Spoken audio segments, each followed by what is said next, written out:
Oh, how lovely. Okay. I love hearing my voice loud. Okay, there you go. Anyway, Catherine Holmes. Um, I've been the chair of Newbury Conservation Commission since 2008, and prior to that, I was 15 years on the zoning board. So I have a lot of environmental interests and background, and as a kid, I was a tree hugger. And this has always been a great mission for me to work for the Newbury Conservation Commission.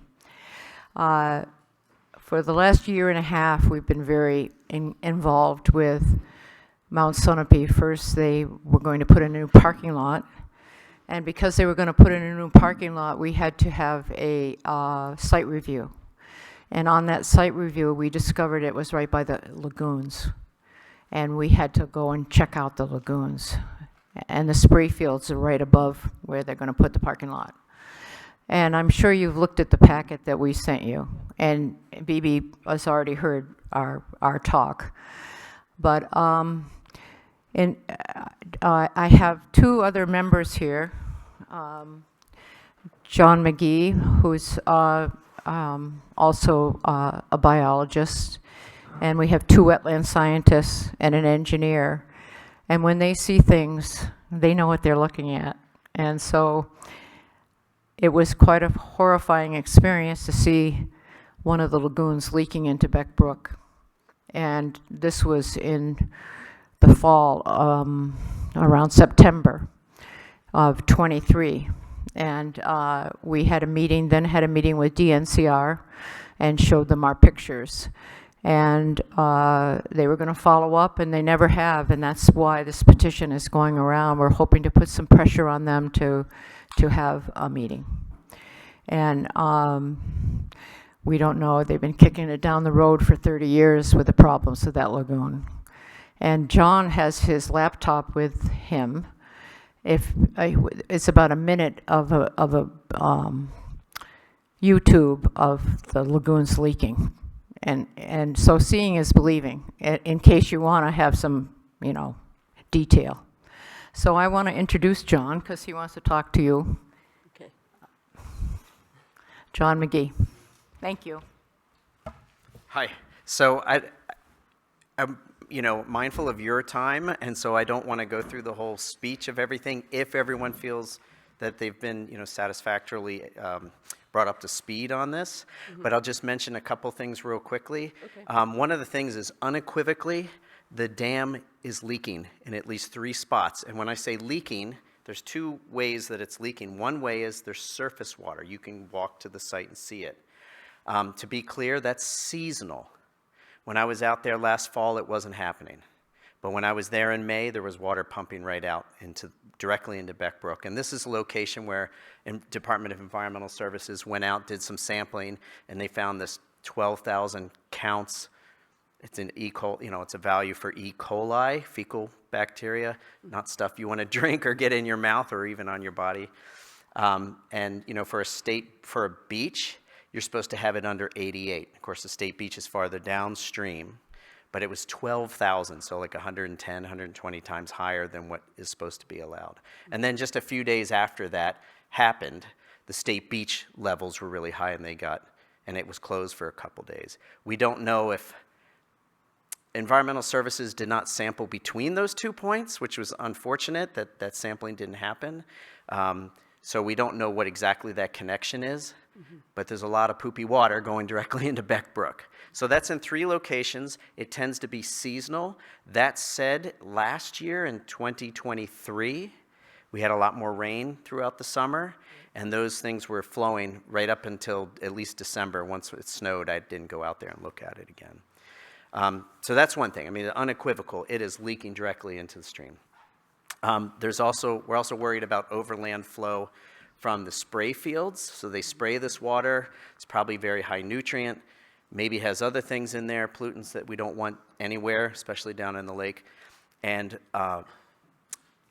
we have really solid evidence, and it's backed up by documentation that Environmental Services has found starting 30 years ago or more, that is also coming off the landscape down through some of the seasonal, streams that don't flow the entire year, but those streams really haven't been sampled, little tiny bit.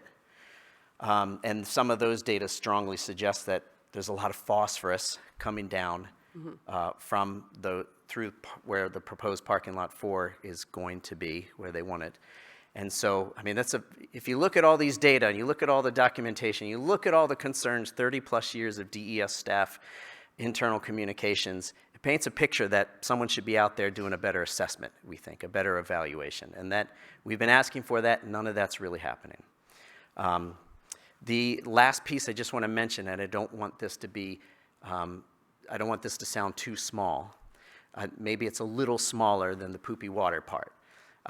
But there's a really serious stormwater issue out there. When I was out there, I've seen this many times over the years, but when I went out there again this past spring in May, you can walk right to the edge of the parking lots, at least 2 of them, I think 3 of them, and there's sediment coming off those parking lots. Presumably that's winter sand, but some of it might just be from the dirt right nearby, and it's being pushed by water, maybe by snowplow, and then by water directly into the stream in multiple locations. And just to be clear, I like using this word, it's unequivocal, so we have video and photographic documentation of this. Despite us very nicely and professionally asking for a year and a half, hey, we have concerns, we want to get this fixed, we're willing to help, we're not getting, basically that's not happening. So last thing I'll say is, it's worrisome when you bring all these facts to someone and they don't even want to talk to you. And that tells me someone's scared of something. I don't know what that thing is, and I don't want to pretend that I know what it is. I don't want to assume I know what it is. But that, in my experience, is usually what's happening. Again, I guess the last thing I want to say is we are really committed to helping the state and the lessee, Vail, figure this out. I just want them to be committed to that too. So are you suggesting that the state is not working on this, or Vail is not working on this when you say they have not responded? We have made, I'm sorry? Yeah, so we've made multiple requests to the Department of Natural and Cultural Resources and to Department of Environmental Services, right? 2 different state agencies to some of our requests have been, hey, can we sit down and meet with you? And I'm talking specifically in the last year or so. Some of our requests are, can we go out and do a site visit with you? Let's just get everyone out there so we can all talk it out. And we literally get no reply. And that's phone calls and emails. They have just stopped. And if you really want it, I could share those emails from me to them, and you will see that I'm this nice, friendly, professional guy. It's not like I say bad words in the emails or anything like that. In fact, I read them over and over before I send them to make sure that no one could possibly take this in a negative way. I don't mean to put them down, but it is very confusing to me why why those communications aren't coming back from the state. For Vail, of course, they have Sue Donnelly, a new general manager now, and Catherine, our chair. She's met with her on one occasion, I think, just to meet each other. But she hasn't been to our meetings, our Conservation Commission meetings yet. I think she is planning to come soon. But we haven't really been working with her much. Prior to that, it was Peter Deesh, and he's good at telling you lots of things and making you smile, and then you don't hear back from him, or you don't get that willingness from Vail. Not to put him down, but that is, cold hard facts of the situation. It's not clear legally who's responsible. I think 2 weeks ago, there was some talk, someone answered who is responsible for it, but we've never heard that directly from the state of New Hampshire yet. I think we were told it was Vail that is responsible for the lagoons and the maintenance of them. So, yeah, I don't think I was misled on that. I think we've heard that too about the maintenance, and if you read the lease agreement, I'm a biologist, water quality specialist, not a lawyer, but when I read a lot of laws and work on laws at my job, but when I read that, it seems pretty clear that maintenance, however that's defined, and it's not truly fully defined in that lease agreement, is is for Vail. It's Vail's responsibility. Completely getting rid of the existing wastewater facility and building a new one, to me, it's not clear. My guess is, if the state says Vail is responsible, Vail's lawyers are going to say the state's responsible, and then the lawyers are going to fight it out for 10 years or something. I understand that Vail was supposed to submit a plan a week ago, and I know they did submit the plan. Have you all had a chance to look at that, what their plan might be to remediate? I have not, just because of everything else going on in my life. Do you have anything to say about that?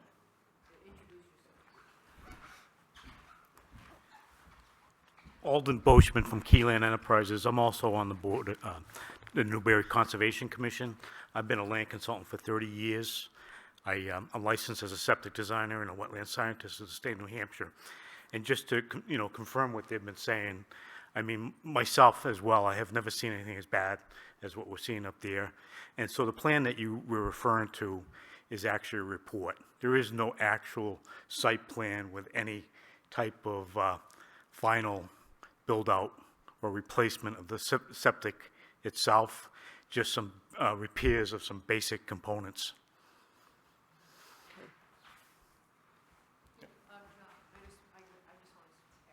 Something that sort of rings with this. You know, if I was renting your house and the septic system broke, I would not have to replace it. The owner would. And the state of New Hampshire owns State Park. And maintenance, they actually have all their permits in their maintenance situation. And we want to challenge a couple of them, actually. That's why we want to talk to them. And the other thing is, my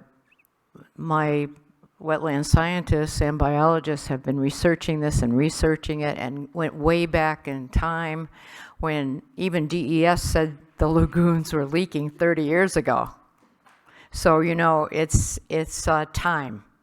We've got to do something, because the construction of that lagoon dams were built in 1970 with a 20-year life, and now 50 plus years later.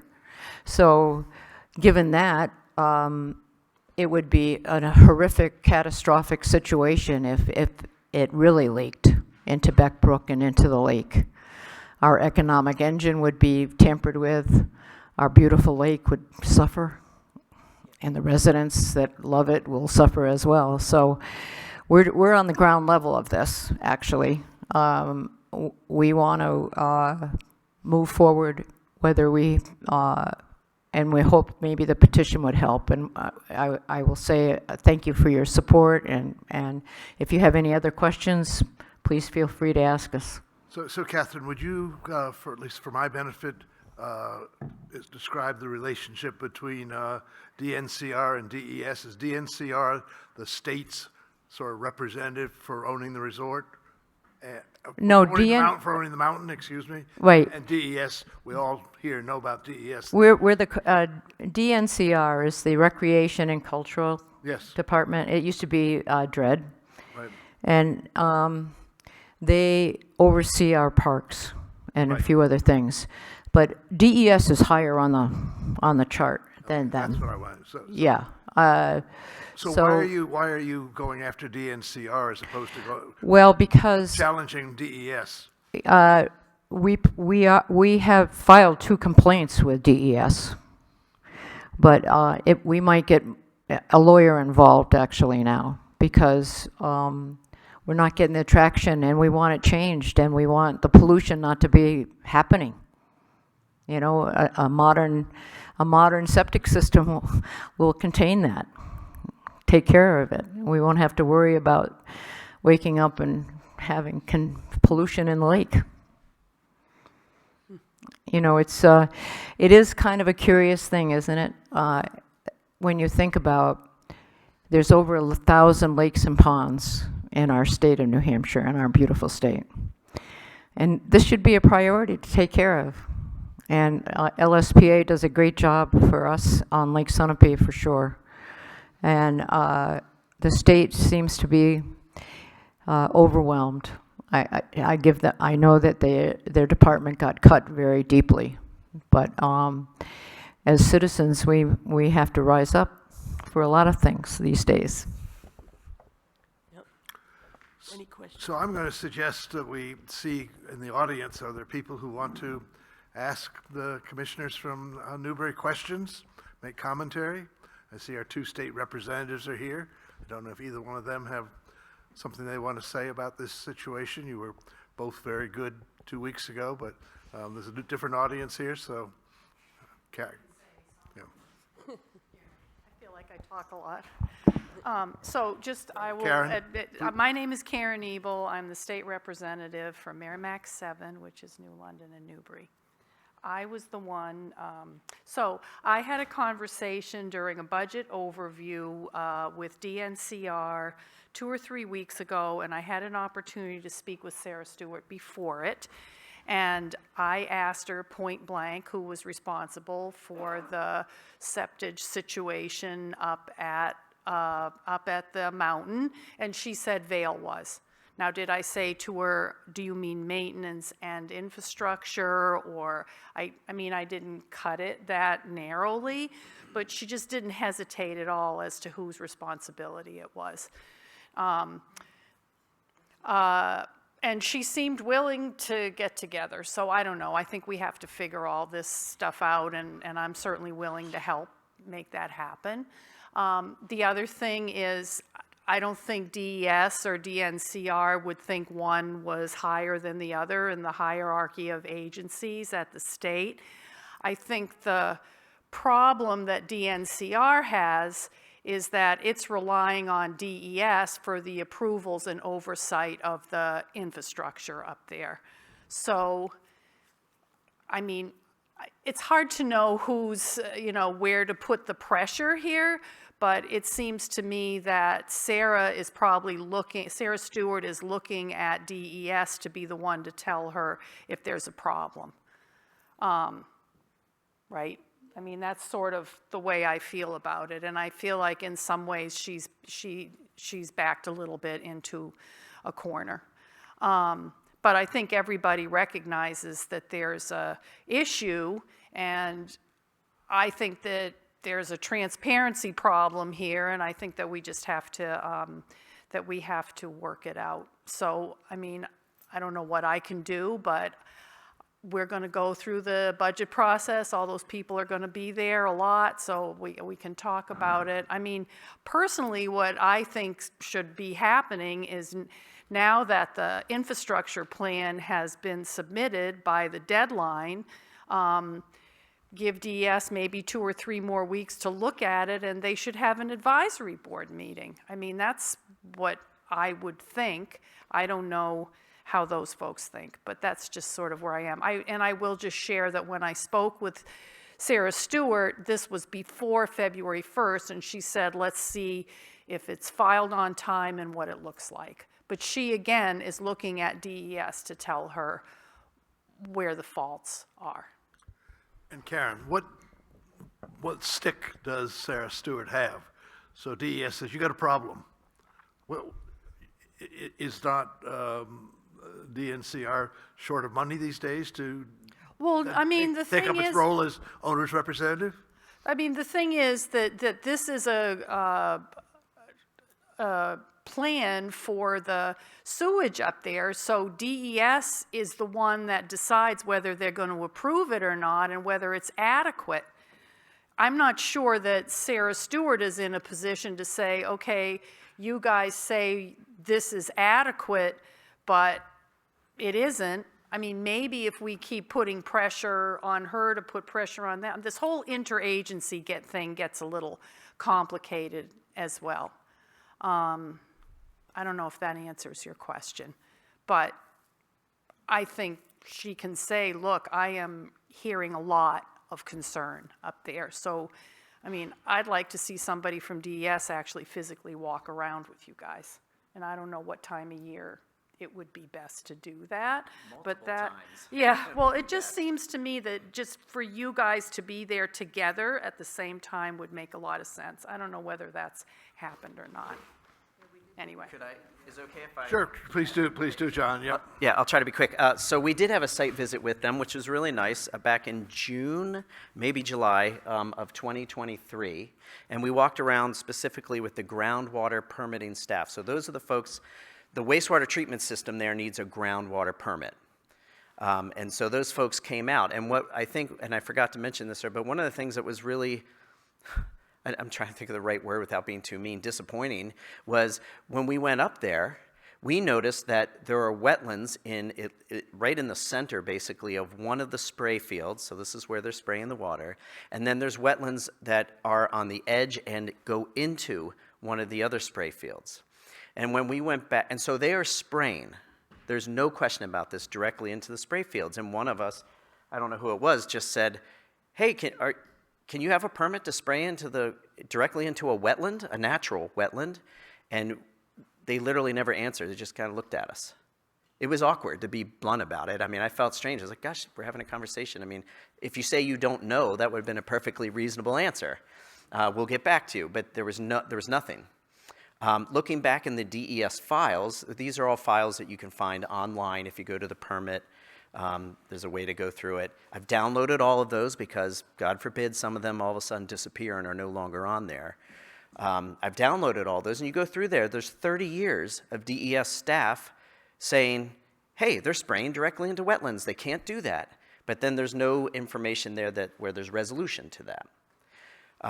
But the groundwater permit, one of the conditions, it says, and these are my words, it says you cannot spray this stuff directly into wetlands. And yet they've been doing it for 30 or more years, 40 years. So we're not sure why that's happening. And something I forgot to say too, when I mentioned there's two routes of the water leaving the lagoons, leaking. One of them is the surface water, so you can actually see little tiny streams, but you can see them when you walk around out there at certain times of the year. Some of it, and I think this is all the time, is leaking through groundwater. There's a large swath along the toe of that dam, the unlined dam, where you don't want to step in that because it smells awful and it's really wet and you're just going to get greasy, muddy stuff on you. Alden, one of our wetland scientists, I remember being out there, he said, this is not natural, John. So it's not, and DES, again, going back 30 years, they were very concerned about that water leaking out of the lagoons and that they would not consider that being treated wastewater. So there's a lot of unanswered questions. And I don't mean to disparage DES, but these are things that I think should be talked about in a public way. Transparency, as Karen mentioned, accountability. I suspect that had DNCR, the landowner, had they applied for ARPA funds, American Rescue Plan funds, which are no longer available, this might have been a slam dunk to get, but they missed that opportunity. I don't know if they knew about it or just didn't want to do it or didn't have the staff or what. Had we known about it 2 years earlier than we did, I think I would have been right there saying, you got to apply for these funds. I mean, the state got $60 million to build a new fish hatchery. If this thing was a couple million, you would think to protect Lake Sunapee and the economics and all that stuff of it, you would think they probably would have had a good chance for it. Yep, thank you.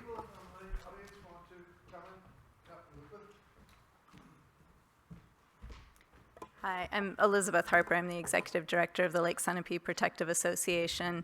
And I'll be brief, but I just wanted to thank the Newbury Conservation Commission for continuing to bring attention to this issue. It is a big problem that needs to be addressed. We do need support from the public in general and from our elected officials and select board members in the towns surrounding the lake to get support for this. It's a problem that needs to be addressed, and it would be best addressed if we could get meetings, public meetings, so that we could talk about this and come up with a viable solution. The plans that were just submitted recently don't adequately address the problem, so they don't provide any plan for replacing the system. They only are asking that there are some short-term fixes to things like pumps and pump houses, and those are repairs that are needed, but they're insufficient for dealing with the larger problem. So I would definitely, encourage you all to support the efforts to bring additional attention to this issue so that we can come up with a solution.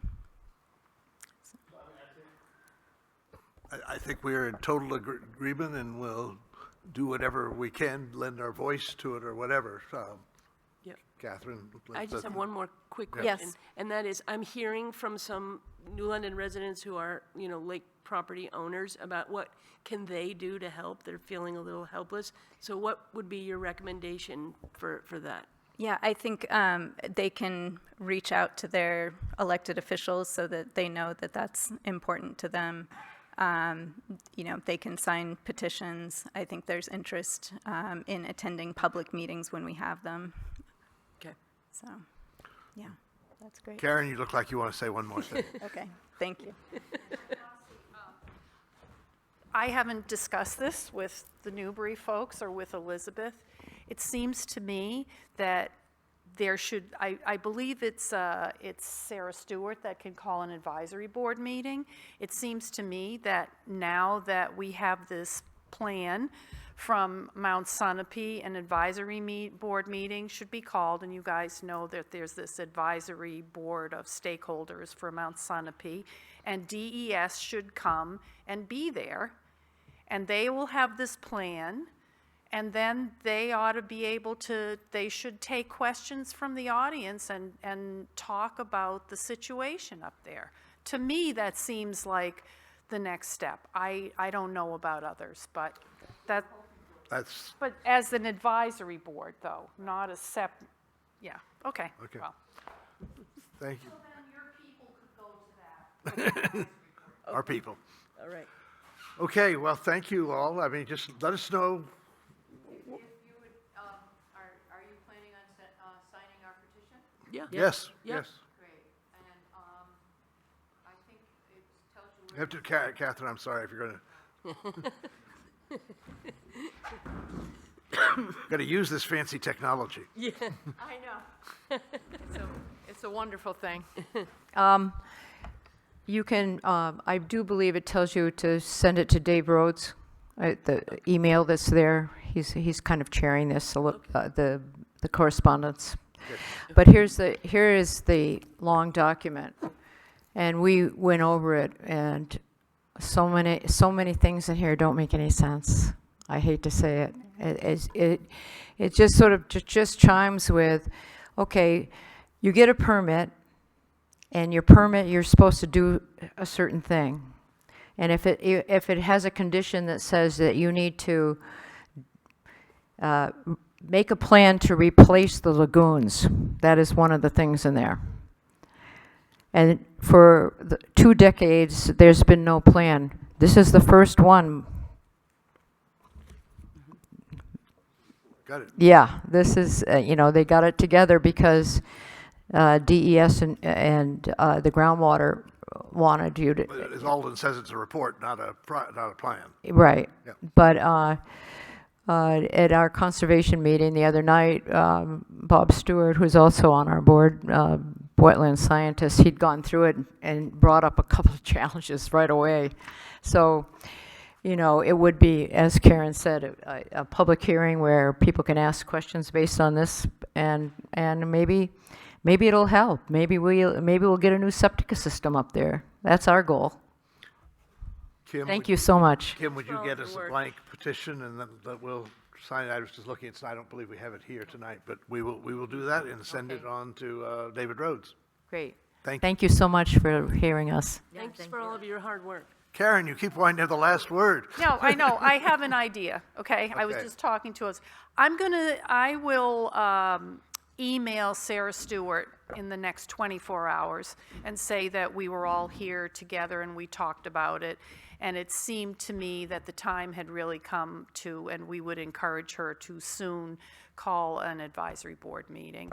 And I can CC like Kim on it and some of the other folks. I don't know if it'll help, but I think I'll do that now that you've all met. And I think I'm, She might be more successful than okay in No, I don't saying that know. we would be happy to use this room, which is big enough to do it, other than some of the other meeting Well, rooms? where, around? I don't, do they usually have them? Or you could do it all the way up at the lodge. Anyway, I'll do that for what it's Great, worth. thank you. Okay, moving on. Thank you, Newbury, for coming and joining us. You're welcome to stay. We have great meetings here. We all, yeah. We're a little meeting out. Oh, I see, okay. The next item on our agenda, Jamie Hess, the Chair of the Energy Committee. So, Jamie, just let the folks depart, and then, Oh, well, I had one thing to say that might be of interest to them before they leave. Dan, don't leave. And that, Alden, is, don't leave. You should jump on. I have a friend who works in water resources at DES, and I could raise this issue with him if anyone thinks that might help.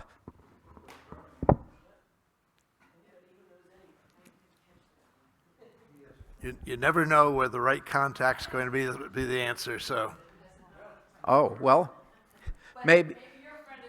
Maybe, yeah, could be. Maybe it's the same friend. Okay, so Jamie, you have some news for us from Community Power that we probably don't want to hear. Right. Well, yeah, Kim asked me to come here this evening and give you a quick update. I guess, did you introduce yourself? Yes, Jamie Hess, Chair of the Energy Committee. And I hope this thing's working great. So the bad news is that Community Power has had to implement an emergency rate increase, which takes effect at the beginning of March. The good news is that it's a very small rate increase. However, it is enough to raise the Community Power electric supply rate above that of Eversource for the first time in Community Power's existence. Now, just to put this in context, the 6-month rate period that ended at the end of January, Community Power was about 18% cheaper than Eversource. And it's now going to be, and that was for 6 months. So now, instead of being 18% cheaper for 6 months, it's going to be about 8% more expensive for 5 months. So I did some quick calculations to figure out what the impact of this will be on the town of New London. So it's important to note that most of our electric meters are currently subscribed to Community Power, but there are 3 large ones that are not.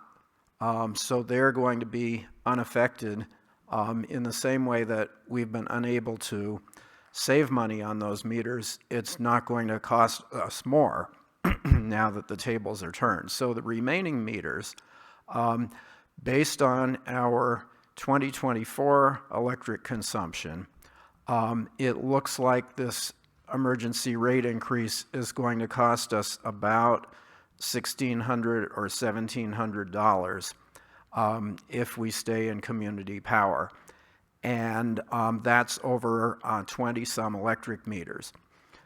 If we just look at the 5 biggest ones in terms of consumption that are enrolled in Community Power, you're looking at about $1,400 financial impact total over the 5-month period. So the Energy Committee met earlier this month to discuss the issue, and we decided to recommend that the town of New London not make any changes because it's a very small impact to our budget. There have been substantial savings already, and if Community Power at the beginning of August is once again cheaper than Eversource, then we'll kind of feel like we wasted our time switching suppliers from Community Power to Eversource and then right back to Community Power again. It's quite time consuming when you have 25 or so electric meters to change them all over and change them back again. But I'm just here to present those few facts and answer any questions if you have them, and of course the decision is yours whether to stay with Community Power or switch back to Eversource. So Janet, do you want to? I do. Yeah. Jamie, what does that mean for, say, an individual homeowner that is in community power? Would you recommend to them that they withdraw from community power and go back to Eversource? Well, since the sum total impact for the town of New London with 20-plus electric meters is only $1,600 over the entire 5-month period, the impact for an individual homeowner who just has one electric meter would certainly be less than $80, possibly a lot less than $80 over that 5-month period. So I'm not going to say don't switch back to Eversource because it will save you a few pennies, but you have to weigh that against the hassle of having to switch from one to the other and then back again perhaps 5 months later. Okay. All right, thank you. Sure. Bibi? Why did this happen, Jamie? And we were assured, guaranteed that this was a foolproof way to get power for less money. Well, it happened because the people were going to buy electricity on the wholesale market much more efficiently, I think was the statement. right. Well, if everything had stayed the same and the playing field had not changed, then most likely community power would still be less expensive. But basically, community power was so good at what it was doing that the utilities sat up and took notice and decided to play the same game. So instead of maintaining the status quo, which was for the utilities to buy all the necessary power 6 months in advance, they decided to speculate. And so now the utilities are speculating and playing the market and not buying all the power they need in advance. Some of it they're just buying a day ahead of time. And so that exposes them to much higher risks. And in return, the ratepayers are exposed to those higher risks as well. And the Community Power Coalition believes that the new utility electric rates currently in effect have been underpriced, and at the end of the current rate period, the utilities may well find that they undercollected, and they're going to have to come back and hit ratepayers with a surcharge to make up for that undercollection. So we believe that the utility rates that are currently in effect are not real. They're based on speculation, and somebody is going to have to pay the piper later on. So there's actually a bill that's been introduced in the legislature. I think it has a hearing next week, which says, okay, utilities, you think you're going to come back at everyone in the state and get them to pay up for your undercollection. But you can, this bill, if it's passed, it will say that only the ratepayers who benefited from that undercollection can get hit with a surcharge to make up for the undercollection. So unless that bill becomes law, it's possible that the utilities can collect the undercharge not just from their own ratepayers, but from people on community power, people on direct energy, and people on other so-called competitive suppliers. So it will be interesting to see how this plays out. But basically what's happened is that the success of the Community Power Coalition has resulted in lower electric rates for everyone, even those not taking supply from community power. So that overall is a good thing. We'll just have to make sure that the playing field remains level going forward.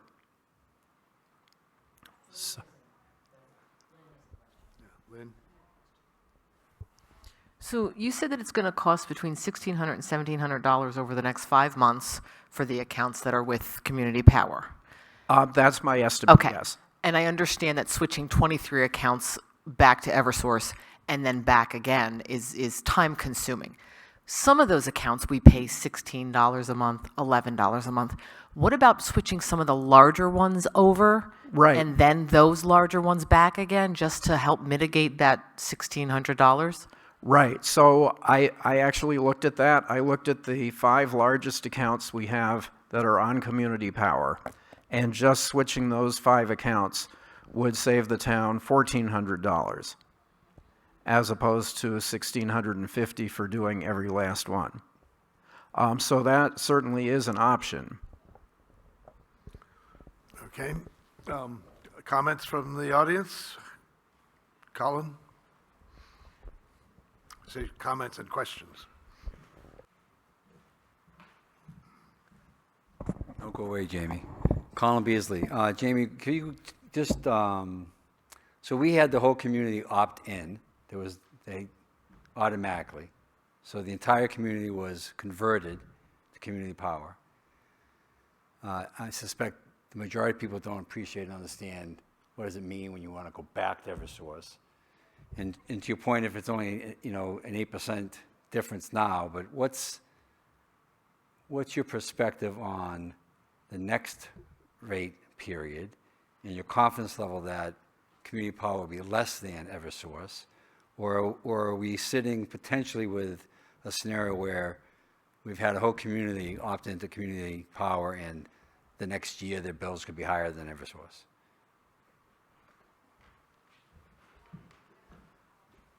Well, thanks for your question, Colin. And unfortunately, I don't have a crystal ball. So all I can say is that the Energy Committee is going to monitor the situation very, very closely.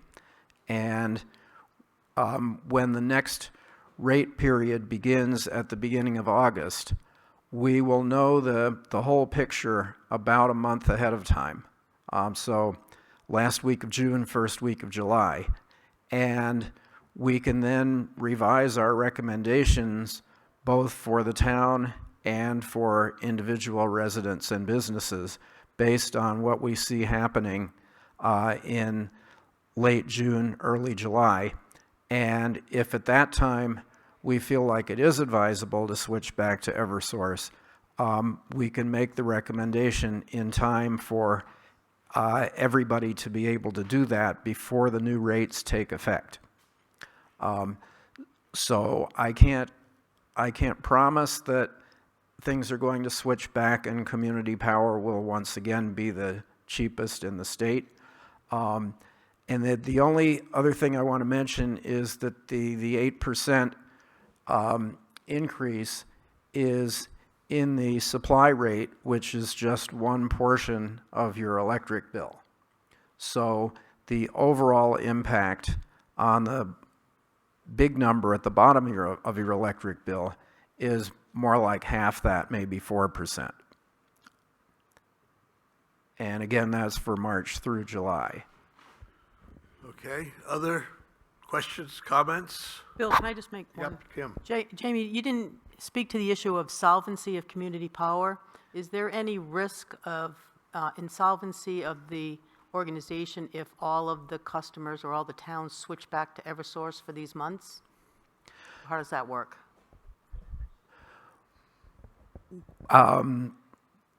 That's a good question. I mean, if everybody, literally everybody, deserted Community Power, then the coalition would have overpurchased and would have to resell that pre-purchased power possibly at a loss. So the question is, what is a realistic attrition rate over this 5-month period?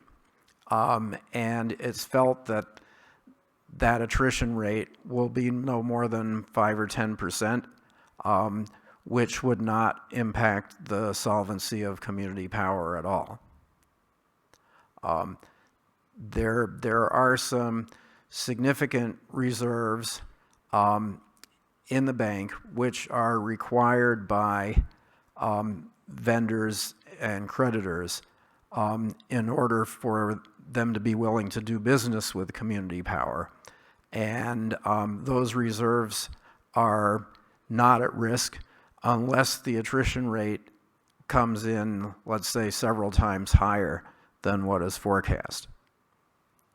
Was that part of the Energy Committee's consideration when it decided to recommend the selectmen stay with Community Power?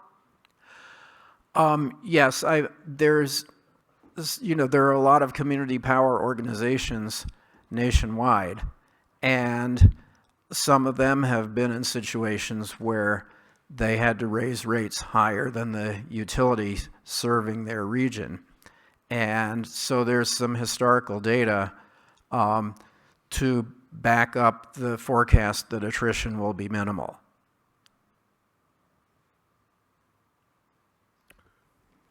Okay, others? So we have a recommendation from the Energy Commission to retain our current position with Community Power. We have a suggestion by the finance officer to perhaps switch over the 4 or 5 largest ones to save something on the order of maybe a couple $1,000s a month in the budget between the next 4 or 5 months. Oh, Bill, could I interrupt for a sec? It's $1,400 for the total period. I meant a couple hundred, I'm sorry. Yeah, so like $100 a month, sorry. couple hundred a month, yeah. Sorry, yeah, I misspoke. What's your pleasure? My own suggestion is that we support the Energy Commission, that you all will have an opportunity in June again to look at this, and that we shouldn't overreact. But on the other hand, $200 a month is $200 a month. I say stick with the recommendation of the Energy Committee for the next 5 months, and we take another look at the end of June, beginning of July. We've saved, I wrote this down, we've saved 18% over the last 6 months. It's going to cost us 8% over the next 5 months. We're still ahead, so to speak. And then those are my thoughts. Yeah, I believe it's probably a good idea to just, to go ahead and support. You all have looked at this whole situation. That doesn't mean that individuals can't withdraw from Community Right, Power if they right. wanted to. So any resident of New London who wishes to withdraw can do so. Right. Had And that option, as Right. I understand it. yes, absolutely. And if you'd like, we could put a short article in Municipal Matters telling people how to switch back if they want to. I think that would be Yeah, very that would be appropriate. valuable. Thanks, Jamie. Yeah. Yeah. Okay. Yeah, I'd be So- happy to do that. I'll entertain a motion to retain our relationship with Community Power for the time being. For the next, for the time being. So moved. Second? All in favor? Aye. Okay, thank you, Jamie. All right, well, thank you all. So the next item on our agenda this evening is public comments on anything that's not on our agenda. Do we have any of those? Looking behind the posts there, no, I see none. Old business, future use of Buker. As we work with the Facilities Advisory Committee, we continue to hear issues about Buker continuing to come up, although I thought we had put that to rest several months ago. So I asked each of you to think about if you had any additional thoughts on Buker at this point that we might just share. We're not looking for decisions. We're just looking to sort of make sure that we stay up to date on what we're thinking about in that regard. So, Jen, you want to go first? I just wanted to give an overview of where we are, and I think it's important to note that the capital improvement plan prepared by the planning board and other members of the public have repeatedly recommended that a new police department facility is needed. The Harriman study was conducted in 2018 to review the PD. This review was conducted after comments made at the 2018 town meeting. The goal of certain individuals to review was to keep the police in Buker, figure out a way to do that, and avoid constructing a new building. However, the Harriman report that the best solution for the police department was a standalone facility at another site Based on that conclusion, the chair of the Select Board wrote in 2018 annual report, published in 2019, the results of the Harriman study demonstrated that to meet the health, safety, and business needs of our police force, it would be cost prohibitive to try to retrofit the existing building on its current site. The Select Board was unanimous in finding another location. The master plan of 2021 stated the existing police department has been identified as inadequate through extensive study with input from town officials, department personnel, and community members. There has been significant debate and study conducted to determine what is the best option for improving the police department's space. The survey results showed that 73% of respondents support the concept of relocating the police department to a facility that is suitable for its needs and that allows for the Buker building to be repurposed for other town space needs. At the March 24 town meeting, a vote was taken to attempt to cease work on the development plan for a police facility. This vote was defeated. In 2024, a police facilities committee was formed which reviewed all studies and previous documents related to a police facility. They looked at various locations, and when the Garvey property was recommended for study, the committee agreed that this site was a viable location. Their actions and recommendations have not been rushed, but thoughtfully arrived at. In conclusion, one of the major concerns expressed, what is the future of Buker? A small group came up with a number of recommendations, but it is my position at this time that a portion of Buker and the Sallyport should be demolished, estimated cost of $600,000. This will allow the basement of Whipple to be used for meeting space and increase the parking around the building. The portion of the Buker building to remain should support the activities of Whipple Town Hall. There will be a cost to improve the wiring, sewer, and heating issues, but the remaining portion of the building will be cheaper to maintain once those repairs are made. In March, there will be a warrant article to purchase the Garvey property and study the site, $350,000 for the Garvey property and $600,000 for the study. In conclusion, Whipple Town Hall is the centerpiece of the corner of Main Street and Seaman Road. It is an historic building and has been recognized as such. It was not designed for a police department, nor were subsequent additions designed for a police department. In 2019, in response to the recommendation to keep the police in Buker, Chief Anderson stated, "How many studies need to be done before we agree that we are force-fitting something that doesn't fit and has never fit?" With the purchase of the Garvey property, which is 3/10 of a mile from Whipple, perhaps, at last, the police department can look forward to a building that is safe and is designed to meet the needs of a 21st century police department. Those are my thoughts. That's pretty clear. BB? Straight. And then I just lost it. Hold on.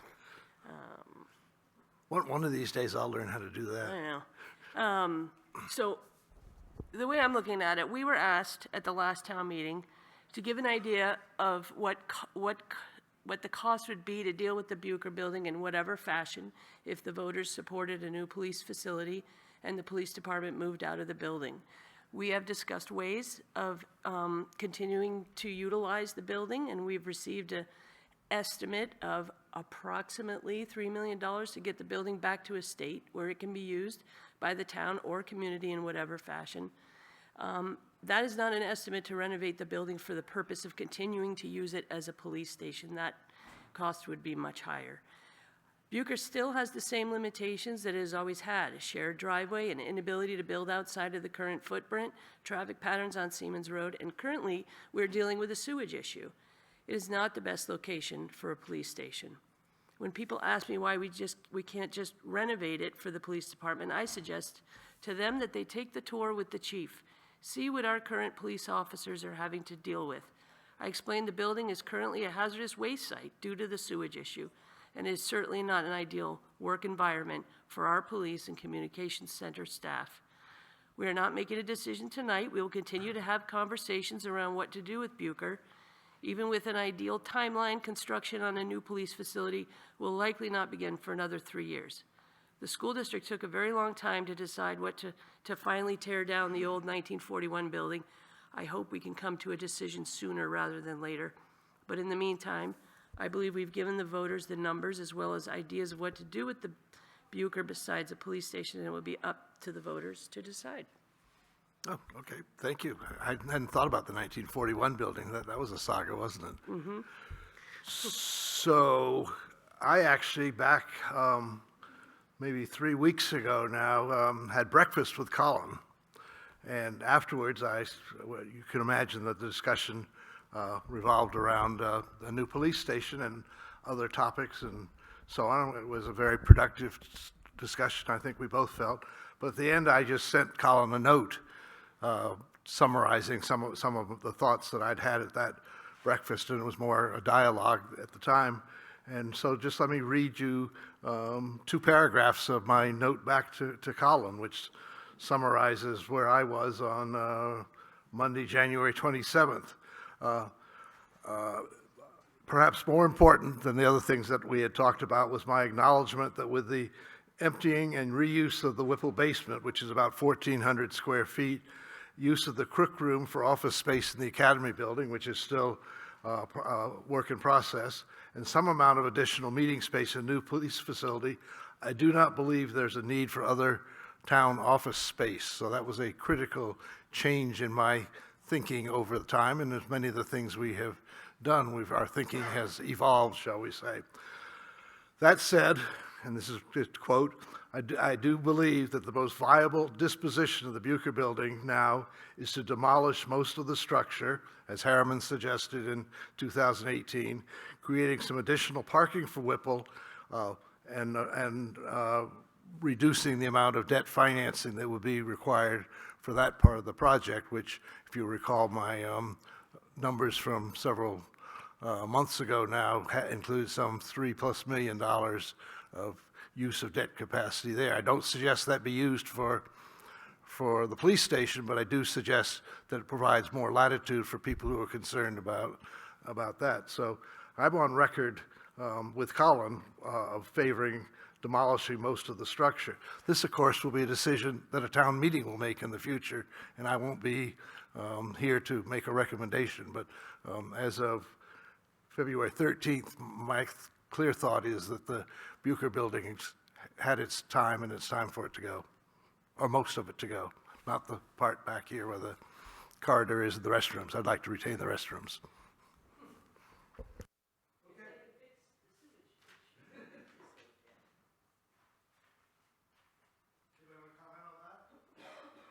Anybody want to comment on our comments? There's no decision. It's just each of us talking a little bit about how our thinking has been evolving on this particular topic. And BB's mentioning the 41 building I think was a good addition to my thinking. Okay, moving right along then. New business, fireworks display on Pleasant Lake on June 28th. Kim? Okay, so we have the date for the Pleasant Lake fireworks display. As you may recall, we have the fireworks ordinance, which allows fireworks on July 4th and whatever other dates the selectmen determine. You typically will include the date of the Pleasant Lake fireworks display because it's very popular in town, and that date is June 28th. So I would recommend that you include June 28th in the date that permissible fireworks could be displayed in the town of New London. Okay, so we have to actually set all the dates for July as the way the ordinance reads, and so I would propose that we allow fireworks on Saturday, June 28th, and on July 4th, 5th, and 6th, which is a long weekend. Right, July 4th is already allowed, so you're just talking about Well- other dates. So you want July 28th. Wait, can I ask you a quick question? Last year, do I remember correctly, last year, did we just say the whole week? Because it was July 4th fell in the middle of the in week. the middle of the week? It now goes on a Friday, Yeah, and so it looks like and the first Saturday after that's the 5th, but it sounds like Pleasant Lake is wants to do contracted to have the fireworks on the 28th, and so I certainly think we would approve that. The 4th is always allowed, and I would extend that to the Saturday and Sunday of that weekend, 5th and 6th. As Okay. the ordinance says, displays of permissible fireworks are allowed without permit on the following days only, July 4th and additional days as provided by the Board of Selectmen. So So- just those 4 days. So, no, Yours- the 4th your is there, recommendation. so Kim is accurate to the nth degree. The extra days would be June 28th, July 5th, and 6th, because the 4th is already allowed. No, are you saying just those? That's 4 days. That's 4 Those days. 4 Not days. the whole week. Not the whole week. That's what I'm saying. Oh, That's what I'm saying. Last Nope, year we because did a all of the whole- other holidays, we only do weekends. Yeah. and I the- mean, I'm I'd rather. open not for have- discussion. Being a dog owner, I don't like fireworks at all, but I'm just saying, people are gonna be wanting to shoot off fireworks. If Pleasant Lake is gonna do it Friday night, people are gonna want. Saturday night. Saturday night, and who knows if they're. Well, up we're back to the whole debate about Yeah, when I to allow know, this. I know, so, Happy to, I think you were lucky, you weren't here when we had to do this ordinance. This was Yeah, signed by I know. 3 other selectmen, not you. so I might suggest the 28th, 29th, and then the 4th, and the 5th, and the 6th, or whatever. So you Not would- you during would add the week, just- Sunday. Yeah, just leave the weekends, yeah.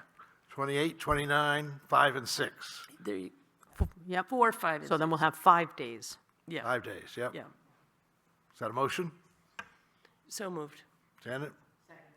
Any discussion from the audience about having fireworks on those 5 days in 2025?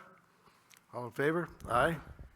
Okay, moving smartly along.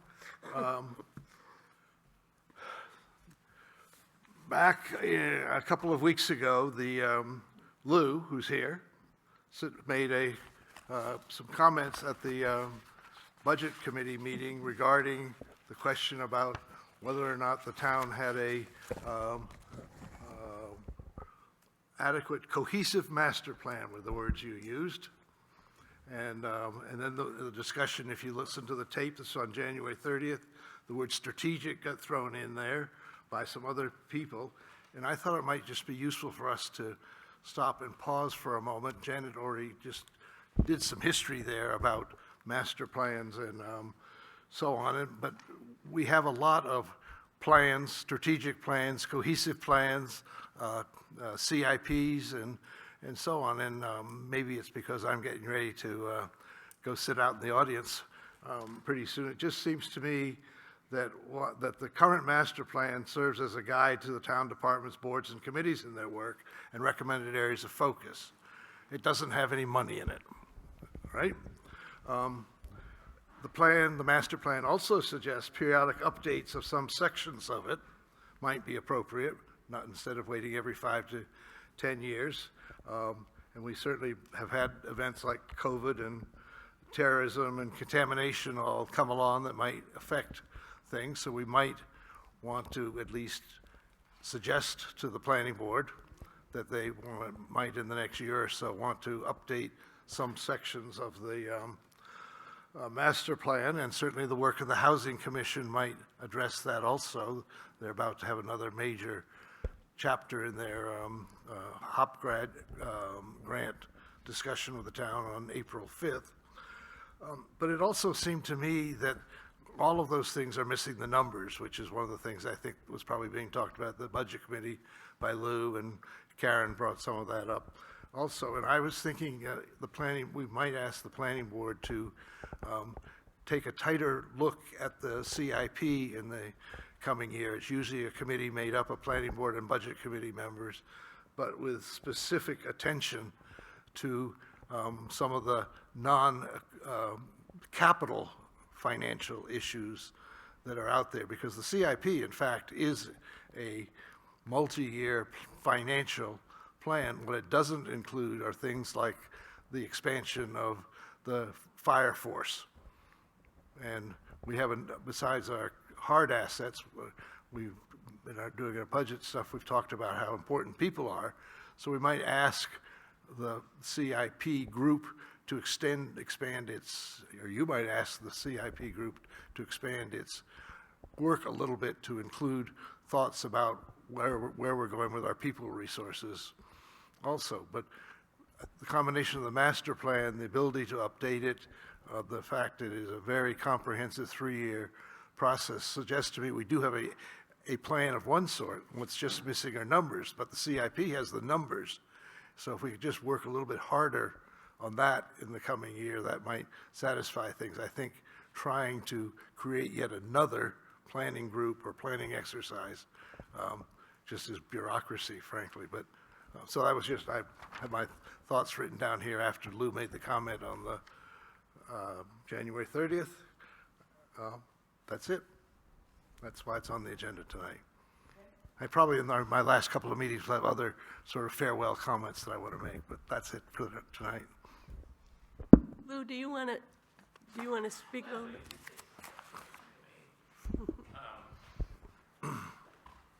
You know, I'm not saying we need another plan. We could hear you. Don't yell. I'll go, Actually, I'm Lou, Cuban, You have a- I talk loud. will You have a loud you voice tell the anyway. recording your name, please?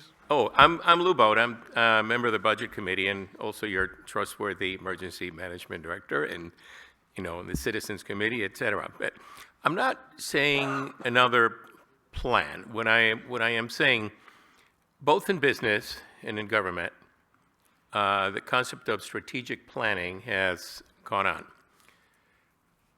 In the town of New London, we have a wonderful group of people who labored on a master plan, who is actually, it is a cohesive, it is a wonderful, product.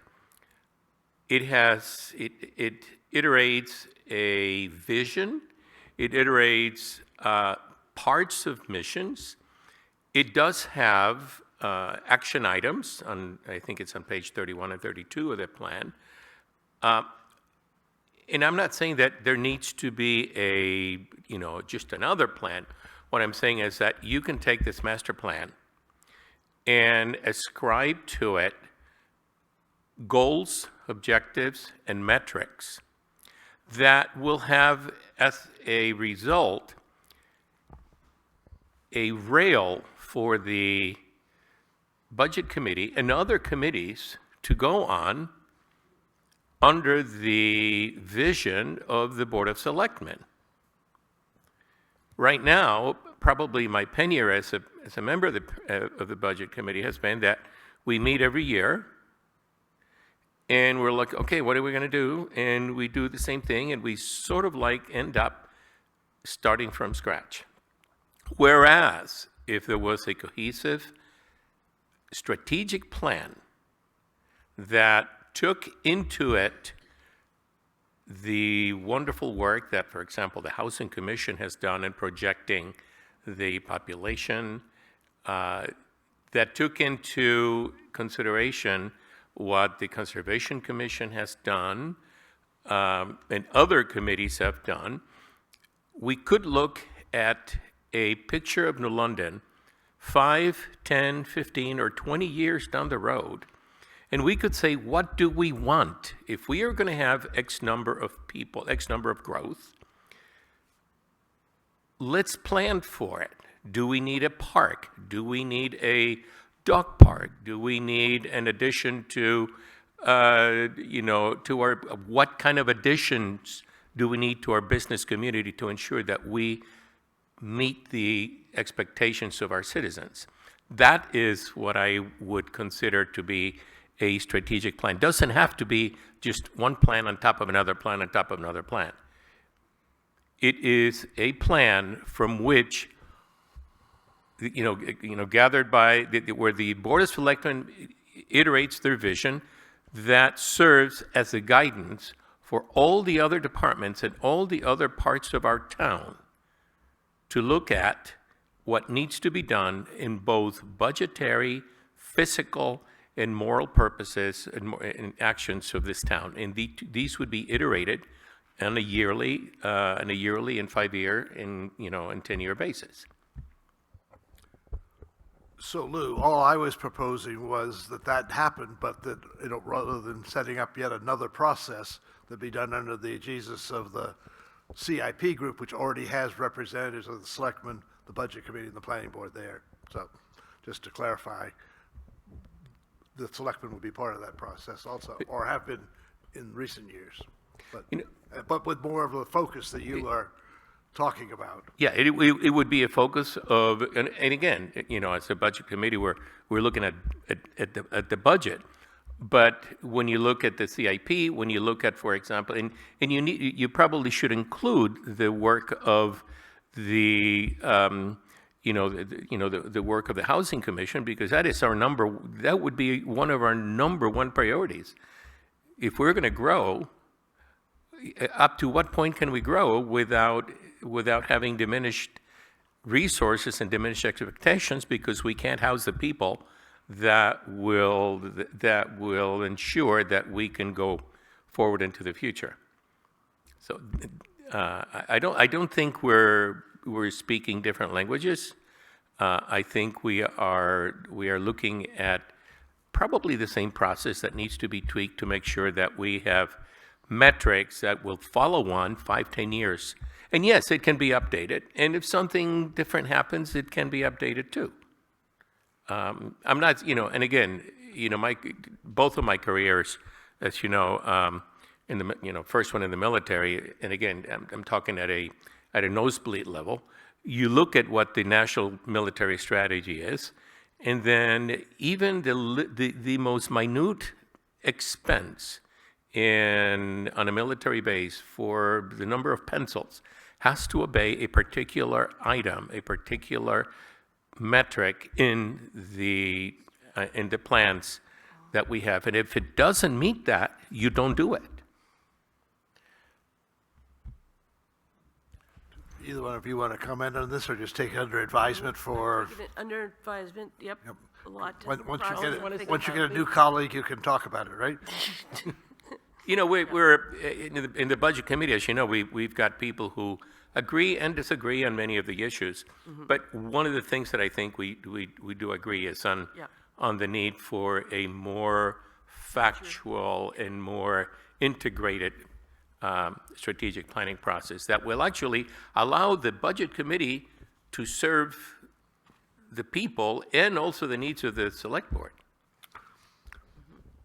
It's your guidance. Good.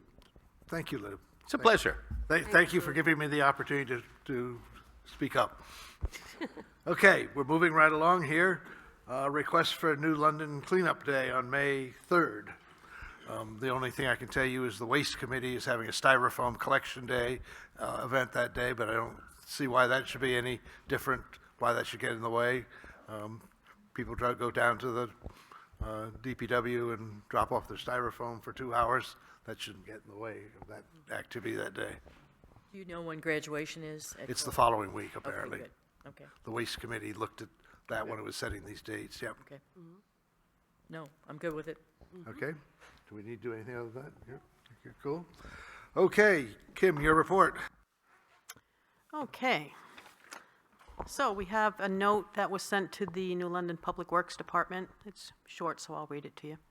To the employees, you all do an outstanding job plowing, clearing, and sanding New London's roads. I come from another town to New London at least 5 times a week. When I get to your town, I know this is as good as it's going to get. Your department is the gold standard. So I thought that was really nice. They do an excellent job. I'll add to that. Okay, we are in the final review of the town report. Thanks to the Budget Committee meeting on short notice last night. We have revised the budget to correct the revenues that Karen found for us. So that will go into the town report correctly. And I want to thank again the Budget Committee for meeting short notice. And also you folks always meet on short notice. And it's really appreciated by the town staff when the boards will agree to meet on short notice when we need to. So appreciate that. The audit was received. You all have your copies of the audit. It will be posted on the town website, as we always do. Great job, Lynn and the treasurer. So our books and all our accounting is in tip-top shape, as always. We did get one petition. You have all seen it before. It is included in the town warrant. 101 New London voters signed this. It's property taxes for private education, a call for responsible use. And you probably have heard about this. I believe all the towns in the area have also received it for their warrants. That's all I have. So when Kim says she's going to post it, I'll just remind everybody, it's 59 pages of detailed reading for those of you that have insomnia. Okay, committee meetings. None for you? None for you? Last-minute budget committee meeting last night. That's Okay. about it. And I have none to report on either, so we'll move right on. Minute meetings, we're a little behind there, so I'm going to suggest that we pass over that this evening, if that's okay. We've got half of work, but this all has to do with the number of other things that have been going on right now, and I think the videos have been there, put online quickly and more thorough even than the written minutes, so that's good. Upcoming meetings, you see those all there. I think we hopefully will start to use all communications possible to let citizens know that we're meeting earlier for town meeting, and there's a major change in the process of even getting into town meeting. As you all probably know, we're going to be entering through the SAU Professional Development Center and going down that corridor into the gymnasium. So people are going to have to get used to a whole new process of getting into even into the town hall, and then we're going to have a whole new arrangement inside the gymnasium also. So it's going to have to be very patient this year. And we'll also have, the room will be set up differently. Different. Yeah, up on the stage. We're trying to get as many seats in as we can legally via the fire code get there so that everybody can sit comfortably. So hopefully we'll have a good turnout. And I have one other thing, One Bill. other thing you wanted Yeah, to I do, forgot to purchase and mention. sale agreement, you Okay, forgot so to we mention. sent the purchase and sale agreement to John Garvey, and he noticed 2 items that needed to be corrected on page 5, and you all have a copy of it. Section 7C, the outdoor lighting, we had a provision in there that restricted it to any municipal uses had to use the dark sky. And what John wanted, and I think you should agree to, is delete the phrase installed for any municipal use, leaving the section outdoor lighting, all outdoor lighting shall be dark sky compliant. And I think that makes sense. There could be an argument someday about what's municipal use and what isn't. It's just any use should be dark sky compliant. And then on Part D, there is a word, the wording exception was used, and it should have been encumbrances, which would match up with Section 8C. So the attorneys used an incorrect word. They used exceptions instead of encumbrances. So to match it up with the other section, we should change that. So I would recommend you accept those 2 minor changes. Is that all right? May I sign it, re-sign it? Okay, good, thank you. You two, town meeting, annual report, sickness, I know, down it's been 2 busy. people, I know. doing the minutes yourselves instead of getting any help. Thank you both for all that you are doing. It is absolutely You're welcome. fantastic from all 3 of us. We just really appreciate all that you're doing. Right, and again, that's why I say with the cooperation of your board and the budget committee and all the boards are really very helpful. And all our staff is really helpful too. So, I mean, we're really lucky. It's a lot of work, especially this time of year. There's a lot of moving parts. Especially this year. I mean, Oh, yeah. down people, Yeah. illness. I mean, it's Yeah. remarkable what you have Yeah, it gotten was done, different. but few mistakes like the 2 we just talked Yeah. about. But those things do happen. So hopefully the next 4 weeks leading up to town meeting will go smoothly for you. Fingers crossed, the weather's Stay good. healthy. We need great weather for both Tuesday and Wednesday, voting and the town meeting, nice, sunny. You know, we don't have to have it 80, but it would be nice if it wasn't a blizzard. So everybody think good thoughts for town meeting. Okay, so we will now just approve the vouchers and other documents and adjourn. Thank you.